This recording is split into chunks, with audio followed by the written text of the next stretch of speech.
And before I bring in AFL legend Kevin Sheedy, I want just to commend the Prime Minister for his strong, principled stand in backing Warringah candidate Katherine Deves, who has been subjected to the most vile, unhinged abuse for advocating for the rights of women and girls against the excesses of the trans activist agenda.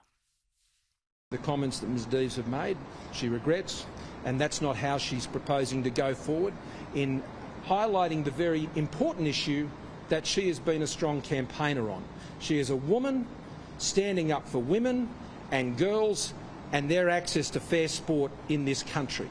Now, I'm not going to allow her to be silenced. I'm not going to allow her to be pushed aside as the pylon comes in to try and silence her. I'll stand up with her. Now, the Treasurer was also asked about Katherine Deves, and I have to say, I take issue with what Josh Frydenberg chose to emphasise. Have a listen. Her comments were insensitive, they were inappropriate, and they were unacceptable. She has raised issues around safety of girls, fairness in sport, and legitimate competition. I do think they're legitimate issues, and I understand that.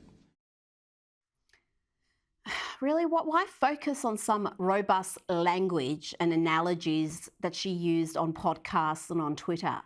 Why are conservative women not allowed to use colourful analogies or bold language when arguing against people who call them Nazis, bigots, transophobes and worse, much worse? Why are we expected to politely mind our P's and Q's while being subjected to feral abuse and threats? What happened to the notion that well-behaved women rarely make history? Let's not forget, Deves' few immoderate comments out of thousands of posts were made on Twitter and on podcasts. They weren't speeches to Parliament. She should have never been made to apologise, and the pathetically weak Liberals attempting to blow up Scott Morrison's campaign should be more concerned about the substance of her arguments than how she expressed herself. That's what people care about. And on the issue she advocates for, in protecting women's sport, in protecting women's spaces, in protecting confused children from irreversible treatments, Katherine Deves is on solid ground with 80%, if not 90% support. That's why Anthony Albanese and Richard Marles have refused to argue against her positions.